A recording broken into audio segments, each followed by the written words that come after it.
Hi, boys and girls. Mr. Tom. Yeah, it's time for another book. Since we're talking about buildings, we're going to read this book called House, Sweet House. Have you ever heard mom or dad say, home sweet home? Well, this book is called House, Sweet House. It's by Judith Bauer Stamper, and it looks at a lot of different kinds of houses that are out there in the world. Your house and my house might look a little different, but they look pretty similar. They look alike for the most part, but some houses are really different, and this book describes some of those different houses. So let's get started. Families live in all kinds of houses. There are big houses, little houses, plain houses, and houses in all colors of the rainbow. No matter what it looks like, a family's house is its home. Some houses are built for just one family. Other buildings contain homes for many people. In the city, many families may live in one tall apartment building. In a small town, families often live in separate houses with their neighbors close by. In the country, a family living in a farmhouse might be the only family for miles around.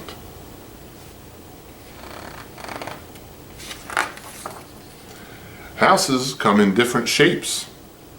Some are square, some are round, and some shapes are a surprise. An A-frame house has a long sloped roof that goes all the way down to the ground. A-frames are often built in snowy areas because the snow slides right off. What shape is that, boys and girls? Yeah, that looks like a triangle. That's a cool looking house. In one part of China, people live in tulus. A tulu is an O-shaped building with apartments circling the center. Some houses on the edge of the desert are shaped like beehives, with people living inside.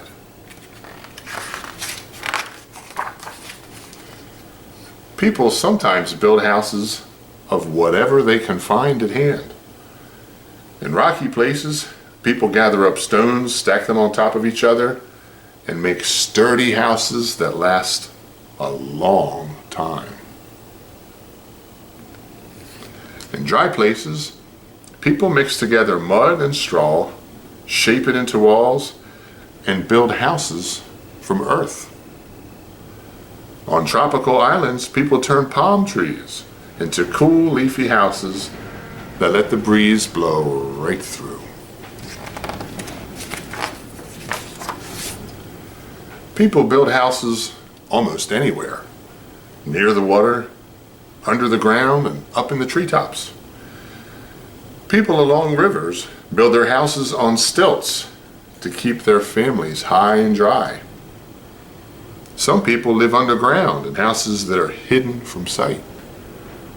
Other people build houses high up in the treetops to stay safe from wild animals.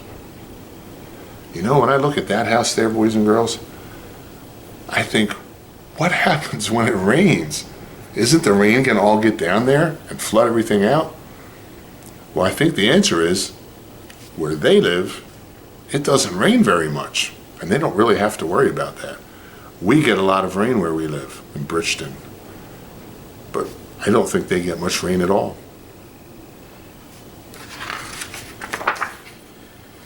Most houses stay in one place, but some houses can travel along wherever a family goes. Sheep herders in Mongolia live in houses called yurts. That's a funny word, yurt. Can you say yurt with me? Yurt. It's an interesting word, but that is a yurt. And these are tents that can be taken down, folded up, and carried to a new place. People who live on houseboats can anchor their home in a dock or travel up and down a river. How would you like to live on a boat, boys and girls? You'd have to be careful eating your cereal. The rocking of the boat might make the milk spill out, huh? There are even houses on wheels. Families can drive their mobile homes anywhere and have their houses with them when they stop. That's kind of cool. Long ago in America, houses looked very different from the kinds of houses that we live in today. Native Americans built houses that fit their way of life. And those who traveled the Great Plains lived in teepees that they could move with them when they hunted buffalo. That's a teepee. Some Native Americans built domed-shaped dwellings out of thatched grass. That's a house made of grass? They managed to make it strong enough. Settlers who came to America built log cabins in the woods. They cut down trees, notched the ends of the logs, and stacked them up to make warm wooden houses. That's neat looking. I wouldn't mind living in one of those. Look at that house. Do you know what house that is? Sometimes you see that on the news. That's a famous house. And some houses are famous all over the world because important people live there. This is the White House in Washington, D.C.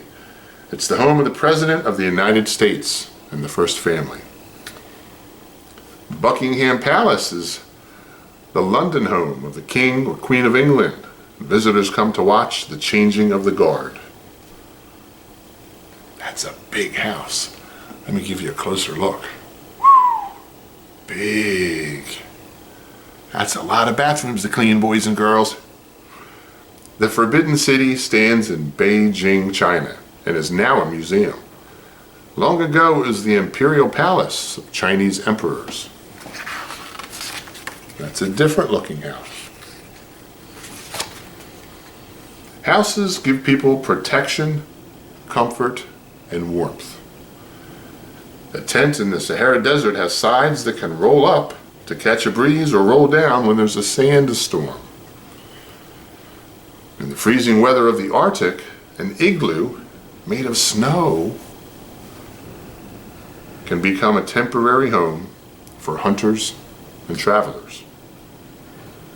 A house with burning fireplace can make a family feel cozy and comfortable and warm.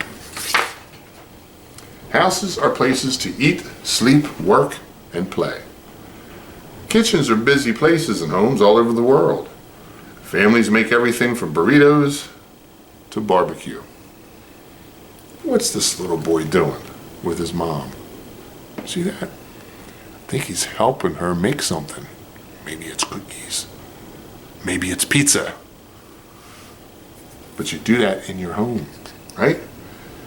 Everyone has a chore to do around the house. It might be sweeping the steps, feeding the chickens, or doing the dishes. That's my job at my house. My wife helps to cook, and I wash the dishes. It's something I'm good at. At night, a house is where you snuggle up, fall asleep, and have sweet dreams.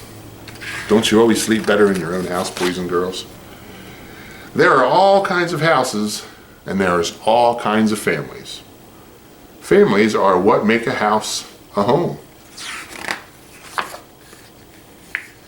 Where do you live? And what is special about your house? There are a lot of interesting and different kinds of houses in the world, boys and girls. Did you know there were that many different kinds of houses? This is a very interesting book. It's called House, Sweet House by Judith Bauer Stamper. I enjoyed reading that book with you, boys and girls. And we'll have another book real soon, okay? Bye, guys.